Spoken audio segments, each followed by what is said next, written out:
मां पार्वती के श्राप से मंदोदरी मेढक बन गई थी।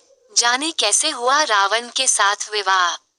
मां पार्वती के श्राप से मंदोदरी मेढक बन गई थी। जाने कैसे हुआ रावण के साथ विवाह। पौराणिक कथा के अनुसार लंकापति रावण की पत्नी मंदोदरी पूर्व जन्म में माता पार्वती के श्राप की वजह से मेढक बन गई थी। इस वजह से उन्हें श्राप मिला था। पौराणिक कथाओं के अनुसार लंकापति रावण का विवाह मंदोदरी के साथ हुआ था। बुराई पर अच्छाई की जीत और असत्य पर सत्य की विजय के प्रतीक दशहरा त्योहार को देश भर में धूमधाम से मनाया जाता है। इस साल 15 अक्टूबर शुक्रवार को दशहरा सेलिब्रेशन होने जा रहा है। विजयादशमी को मनाने को लेकर दो पौराणिक कथाएं प्रचलित हैं। उनमें से एक कथा के अनुसार इसी दिन भगवान श्री राम ने लंकाधिपति रावण का वध किया था। क्या आप जानते हैं कि रावण का विवाह मंदोदरी के साथ हुआ था। पूर्व जन्म में मंदोदरी एक श्राप की वजह से मेढक बन गई थी। ये श्राप उन्हें माता पार्वती द्वारा दिया गया था। आइए जानते हैं मंदोदरी के मेढक बनने और उसके बाद लंकाधीश रावण से होने वाले विवाह की कथा।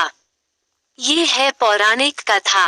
लंकापति रावण और मंदोदरी के विवाह के बारे में तो सभी जानते हैं, लेकिन कम ही लोगों को यह मालूम है कि रावण से विवाह के पूर्व जन्म में मंदोदरी मेढक थी। उन्हें ये रूप माता पार्वती के श्राप की वजह से मिला था। पौराणिक कथा के अनुसार एक बार मधुरा नाम की अप्सरा घूमते हुए कैलाश पर्वत पर पहुंच गई। वहां उन्होंने भगवान शिव को तपस्या में लीन देखा और उन पर मोहित हो गईं। इस वजह से मधुरा ने भगवान भोले को आकर्षित करने का प्रयत्न किया। इसी दौरान वहां पर माता पार्वती आ गईं और उन्हें मधुरा पर क्रोध आ गया।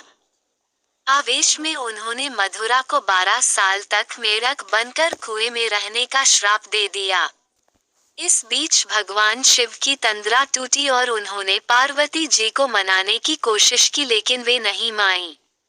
उन्होंने मधुरा से कहा कि वह अपना श्राप तो वापस नहीं लेंगी, लेकिन अगर वह कठोर तप करती है तो अपने वास्तविक रूप में वापस आ सकती है। मां पार्वती द्वारा दिखाए गए मार्ग के बाद मधुरा ने लंबे वक्त तक कठोर तप किया। इस दौरान असुरों के देवता मायासुर और उनकी अप्सरा पत्नी हेमा भी पुत्री प्राप्ति के लिए तपस्या कर रहे थे। उधर अपने कठोर तप की वजह से मधुरा मां पार्वती के श्राप से मुक्त हो जाती है और कुएं से बाहर निकालने के लिए आवाज देती है। एक दिन मायासुर अपनी पत्नी के साथ गुजरते हैं तो उन्हें मधुरा की कुएं से आवाज सुनाई देती है और वे उसे बाहर निकाल लेते हैं। वे दोनों मधुरा को बेटी के रूप में गोद ले लेते हैं। मायासुर अपनी गोद ली हुई बेटी का नाम मंदोदरी रखते हैं, जिनका आगे चलकर विवाह रावण के साथ होता है। रावण मंदोदरी विवाह की कथा। पौराणिक कथा के अनुसार एक बार लंकापति रावण मायासुर से मिलने के लिए उनके घर पहुंचा। वहां उनकी खूबसूरत पुत्री मंदोदरी को देखकर वह मंत्रमुग्ध सा हो गया और उसने मायासुर के सामने उनकी बेटी से विवाह की इच्छा जताई।